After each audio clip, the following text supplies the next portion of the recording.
Hi, my name is Julien. I'm a realtor with Remax. Thank you for taking the time to look at my buyer's presentation for buying real estate in BC and more specifically in Vancouver. All the rules and aspects I'm going to be exposing are applicable everywhere in BC.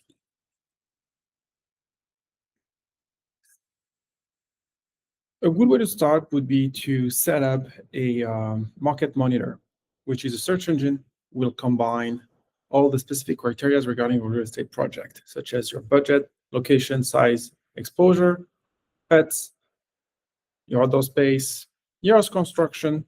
It's a tool that does have a lot of criteria you can trigger and define so that only the properties that are appropriate and in line with your real estate project will be delivered to your inbox and stored in a website where you will be able to sort them. In order to do this market monitor, I'll ask you to share your criteria of your property so I can set up the collaboration center. Every time a property is hitting the market, you will be receiving a notification, or when that property is being sold, you'll receive a notification with the price, which will provide some great insight as per the market activity to the extent that properties are selling, how long they're on the market, and for how much they're selling compared to the list price.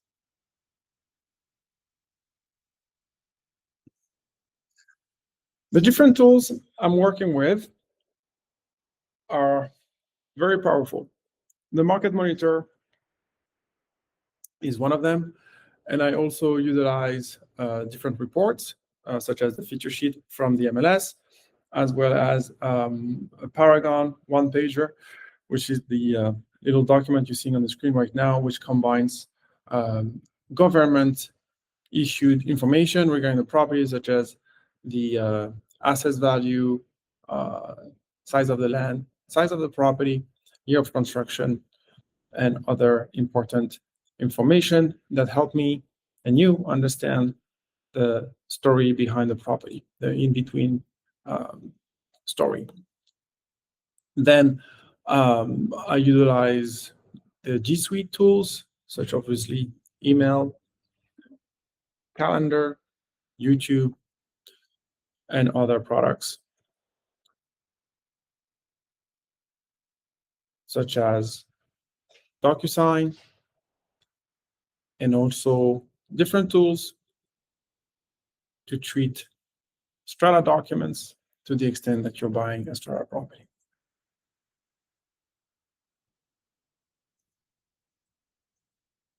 So it is important to define the duties of the realtor and what are your expectations. Sometimes they are not aligned. It's important to clarify them. Legally, a realtor is responsible for two major aspects of the transaction. Number one, to help you dispose or acquire real estate property at fair market value. To the extent that you think it's not being respected, you can make a complaint towards BCFSA. The other main duty of the realtor is to make sure that the contract is enforceable, meaning the contract that is being written or reviewed by the listing agent is enforceable, meaning will be written in such manner that the law will validate it to carry right in land.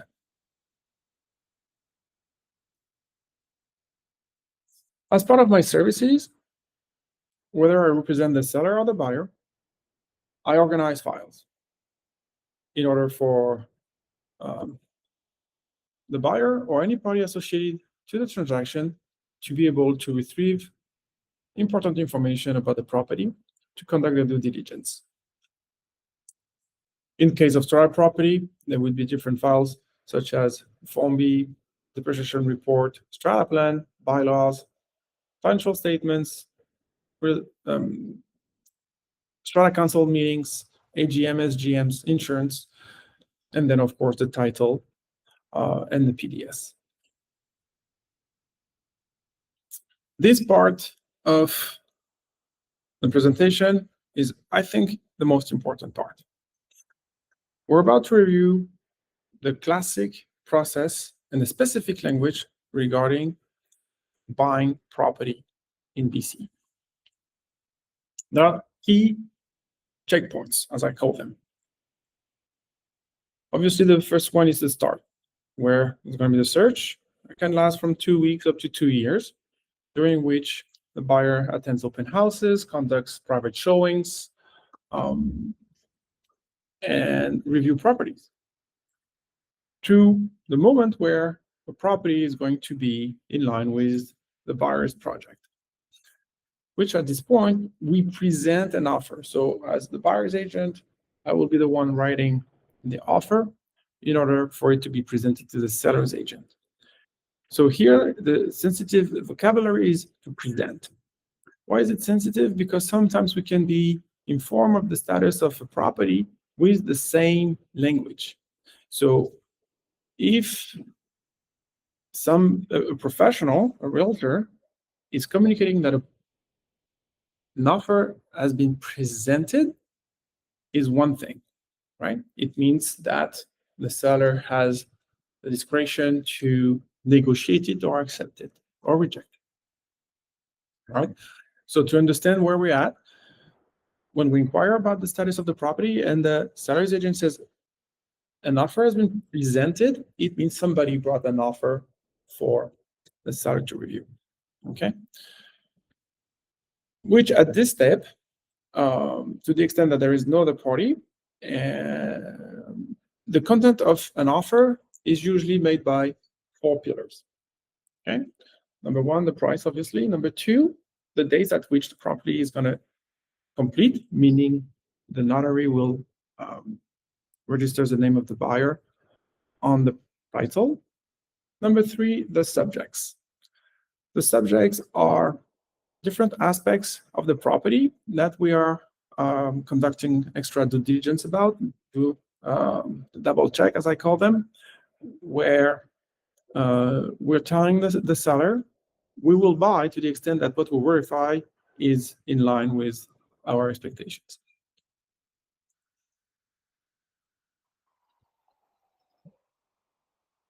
The 4th pillar is the emotional connection. And this is being verified over my career during the time I am a realtor, where it is at times important for a seller to make sure that the property that is going to be occupied or purchased by buyers that do see the value, the emotional value of the said property. And it can translate into significant savings as well. Those have been situations I've been exposed to, where when a buyer makes a presentation to the seller with a letter and a picture, and ultimately provides some insights about why they like the property so much, could be very well received by the seller and ease the transaction and negotiation process. Okay, so once we present an offer with those different pillars in the offer, we enter the negotiation period, at the end of which best case scenario is that we have an accepted offer. Okay, so here the specific vocabulary is accepted offer. Okay, so why is it sensitive vocabulary? Because again, when we inquire about the status of a property, they might say there is an accepted offer on the property, which means that now the buyer is doing the due diligence. Subjects are in effect. Okay, it doesn't mean the property has been sold. It means that the property is under contract. It's another technical term that we use, under contract.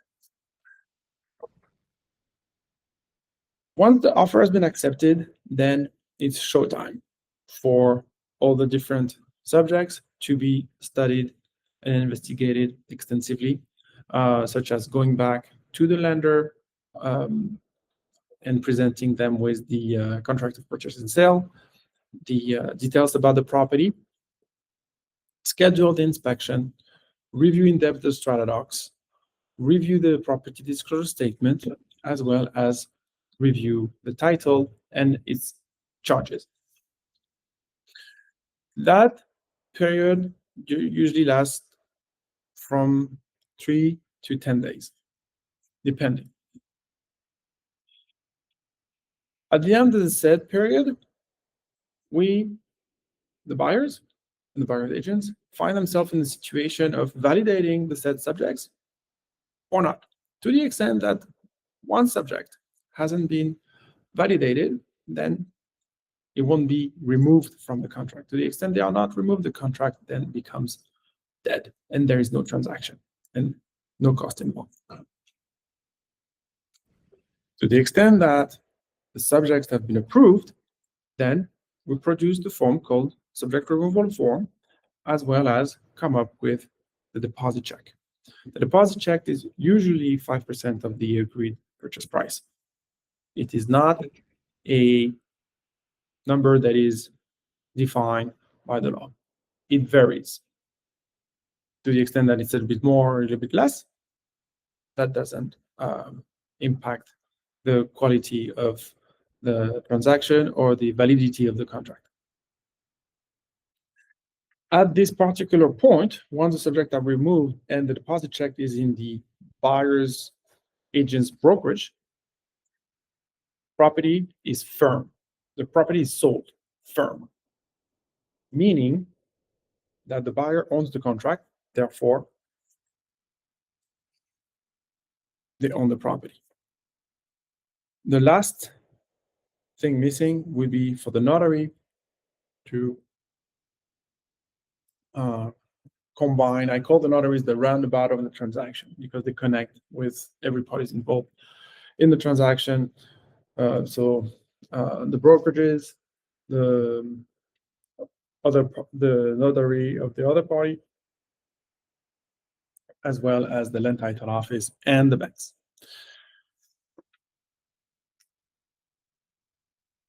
What is the time that is acceptable between the moment when a contract is firm and the completion, which is the day at which the notary registers the name of the buyers on the title?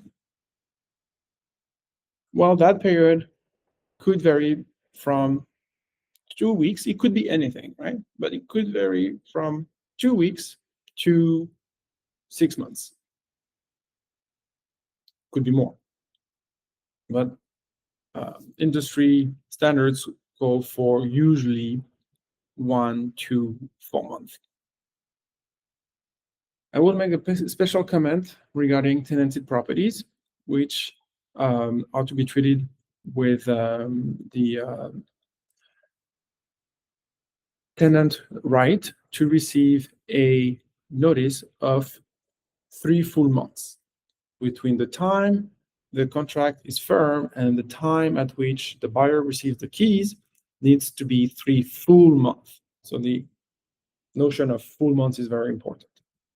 Okay, because if you notice a tenant on the 2nd of the month, well, that month doesn't count. So you need to then calculate 3 full months. Okay. So this process is the one I call classic, because that's pretty much the way we envision purchasing real estate. However, it's not the only way. Which now leads me to presenting you with the other process, which is called the multiple offer situation or deadline for offer. Okay.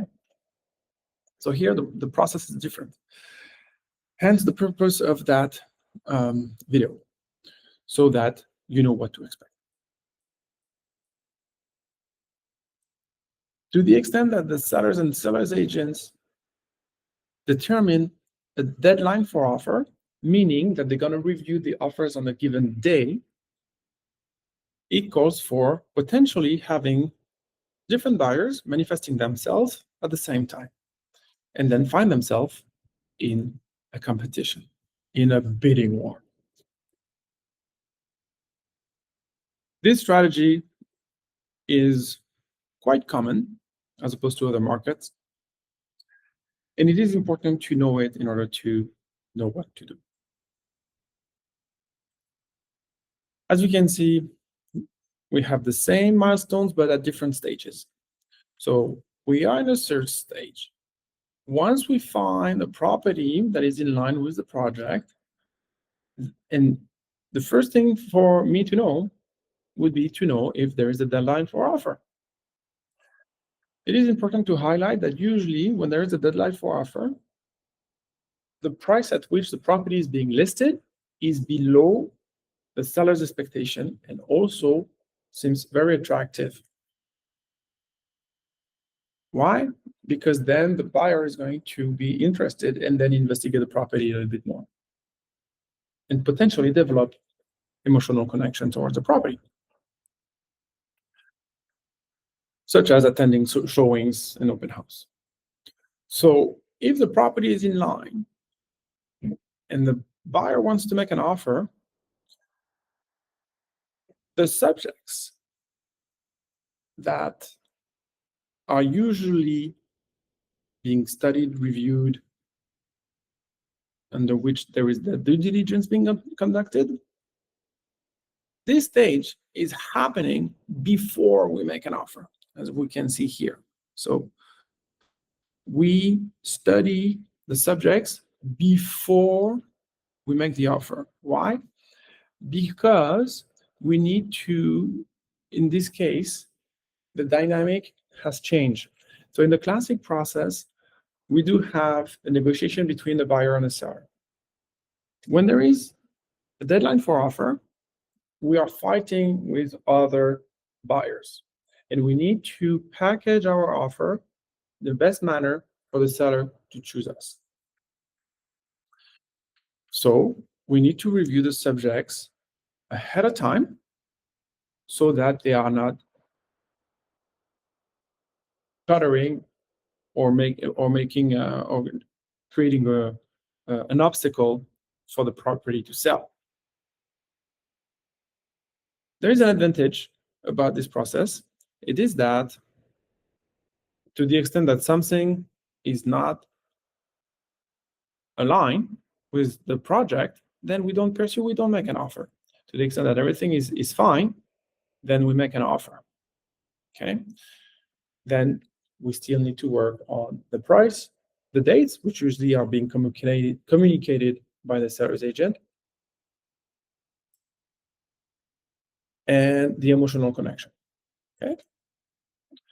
To the extent that the offer is being accepted by the seller, then there are 3 business days rescission period during which the buyer can rescind from the contract against 0.25% of the purchase price.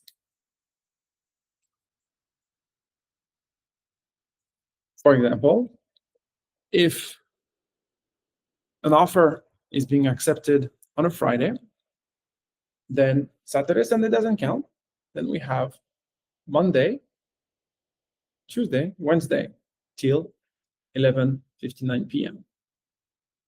Period during which, to the extent that the buyer changed their mind, they will communicate it to the appropriate person that they rescind from the contract, and they will pay the seller 0.25% of the agreed purchase price. After the rescission period is over, then the contract is firm, and then again, the notary handles the file till for the completion to register buyer's name on the title, right? So two different processes for the same outcome. A lot of buyers that are not used to those practices will think that the multiple offer situation, when there is a deadline for offer, is not comfortable, which can be understood. However, there is a third situation that I will present to you quickly that is important to be aware of, and which is, in my opinion, the really and most uncomfortable situation to be into. And that situation is the non-scheduled multiple offer situation, which can happen when there is a deadline for offer. We have the time to review and conduct the due diligence on all the aspects of the property. Okay, conduct the inspection, review the PDS, review the title, review the strata docs, talk to the lender. So we are ready for the D-Day. However, when we present an offer to a seller, and during the times he reviews it to negotiate it potentially, and another buyer makes an offer, then we are in a non-scheduled multiple offer situation, which in that situation, it is very challenging because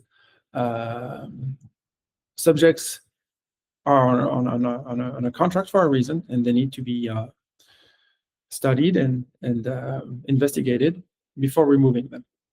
So here it really comes down to a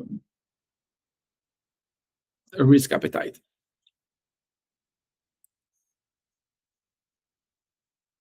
Or potentially having to overpay for the property.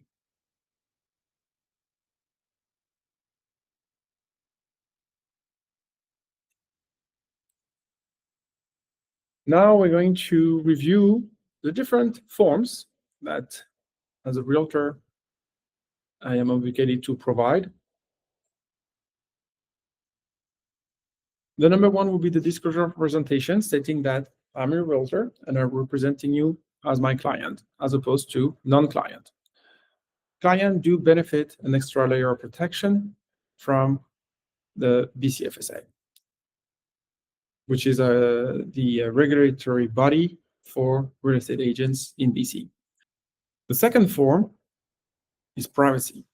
Privacy is the form that states that everything between the party and the realtor is confidential, and the data are not going to be sold, and they're actually going to be protected. FinTrack, it's a document that stands for financial tracking that helps prevent money laundering and terrorism funding. And just after a few simple questions, I'll be able to produce that document.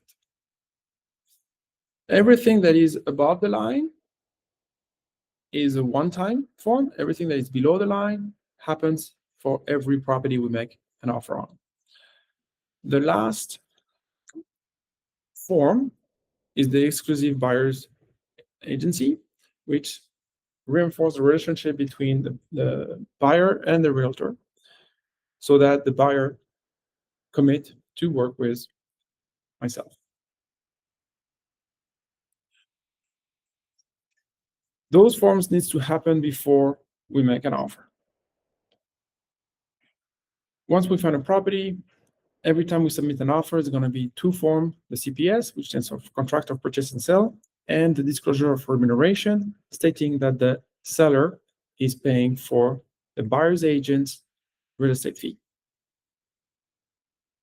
and will compensate the real estate brokerage of the buyer's agent. During the negotiation, initials are applied to each changes of the contract. Once the offer has been accepted, signature needs to be applied for the validation of the property disclosure statement, the title, and the subject removal form. And that's it.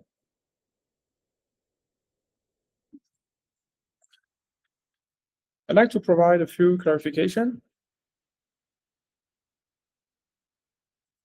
Those are the common Q questions that I received.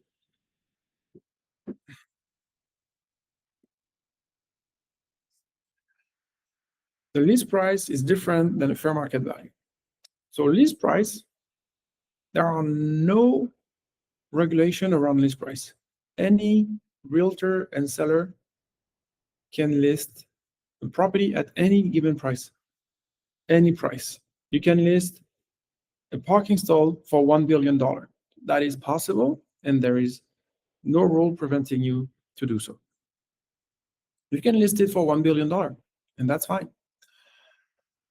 So knowing this, and also taking into consideration the strategy of deadline for offer, sometimes a list price can be below the fair market value, or a list price can be well above the fair market value. So list price are to take with a pinch of salt. The other clarification would be the assessment value. The assessment value is meant to represent the fair market value of the said property at July 1st of the previous year.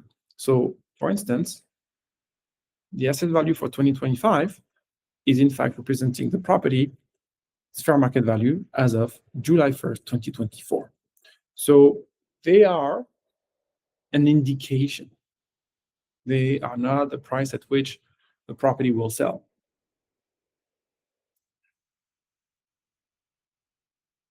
In the system that I am supporting, the buyer submit the potential properties.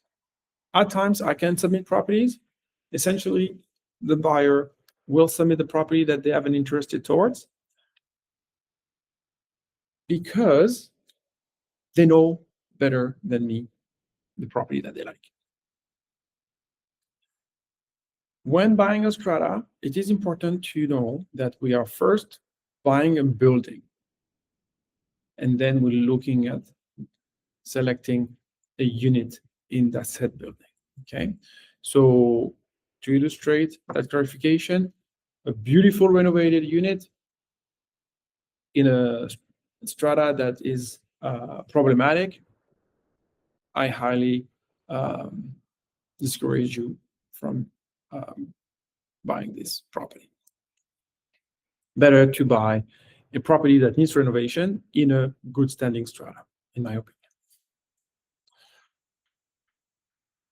The total floor area is different than the strata plan floor area.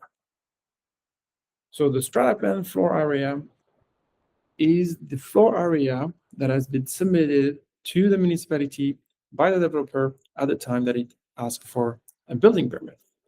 And it can happen that from drawings to reality, there are a bit of a gap. That gap should not exceed 5%. To the extent that it's more than 5%, then we need to understand why. Negotiation. Negotiation is a case-by-case approach, right? Again, it has to do with the list price and the fair market value. And also, what is a lowball offer? A lowball offer usually is making an offer that is less than 5% than the list price. In a volatile market, that's to be determined because, again, list price can be very disconnected from the fair market value. Sellers are emotional, and making a presentation through a letter can go a long way. Lastly, the title to land.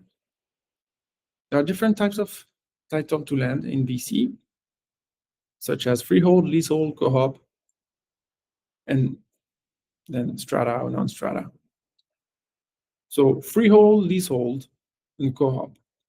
Freehold is the strongest title to land that one can access.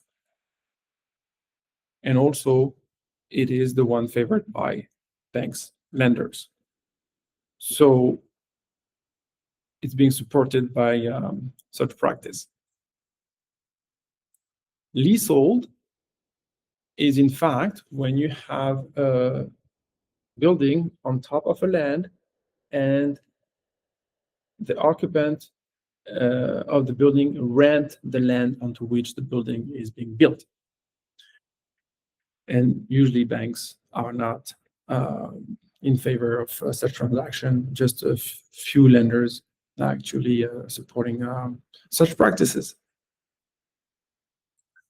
Co-op is buying shares in same as buying shares in a company. Again, banks do not favor those type of transaction. Therefore, for leasehold and co-op, large down payments are usually required.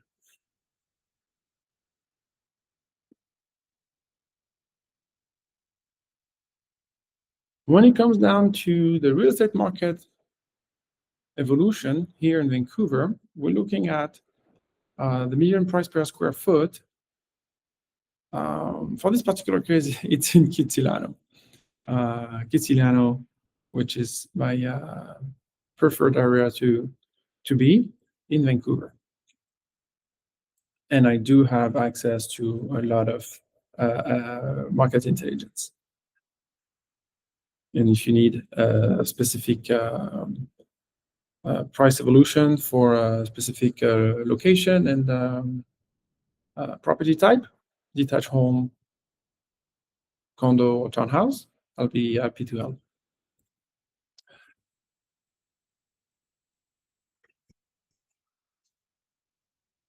Now we're looking at the difference between resale and pre-sale. Those two types of property are being governed by two different types of acts in BC. Resale is being governed by RESA, Real Estate Service Act. Pre-sale, REDMA, Real Estate Development Marketing Act. For you as a buyer, they both present pro and cons. The pro of a resale, it's already built, it's available within few weeks, month.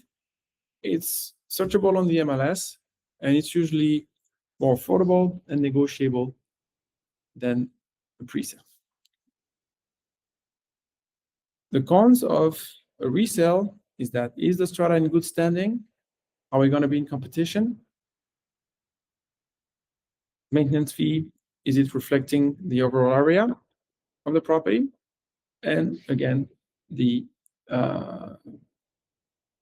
maintenance of the structure, as well as the appeal of the interior design of the property.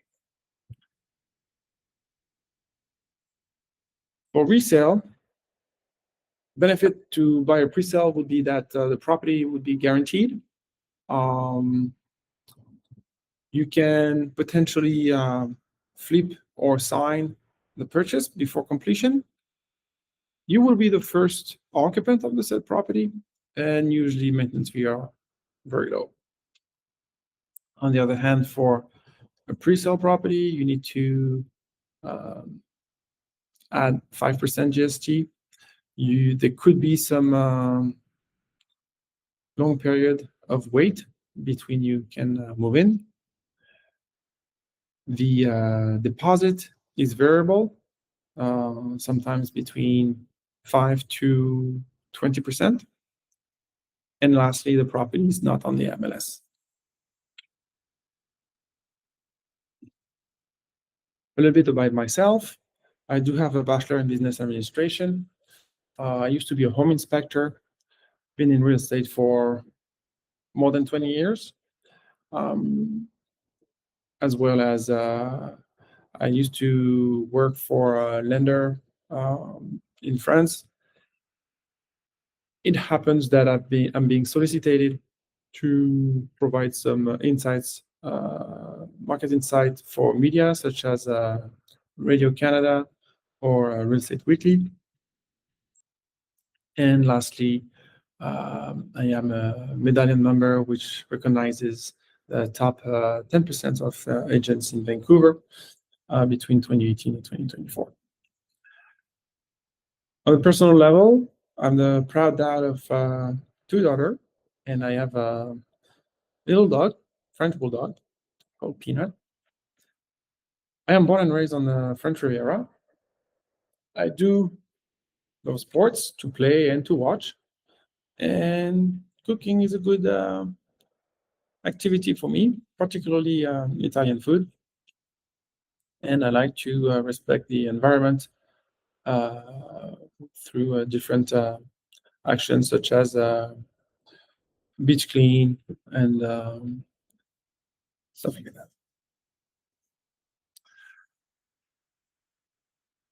How I try to make myself a more qualified realtor is by being strong on the legal aspect of the property, as well as the contract, being organized, provide some clear insights about the property, also negotiate it to the best that it can be negotiated, as well as being responsive in my communications. I do benefit from experience as a home inspector, and also I appreciate good construction that can be at different level, from materials to layout to structure. Then I like to make the tools available to my clients. Over the time, I was able to develop a very good understanding of the different strata, and also I like to be direct, which doesn't make me money, but saves me a lot of time. Thank you so much for watching this buyer's presentation.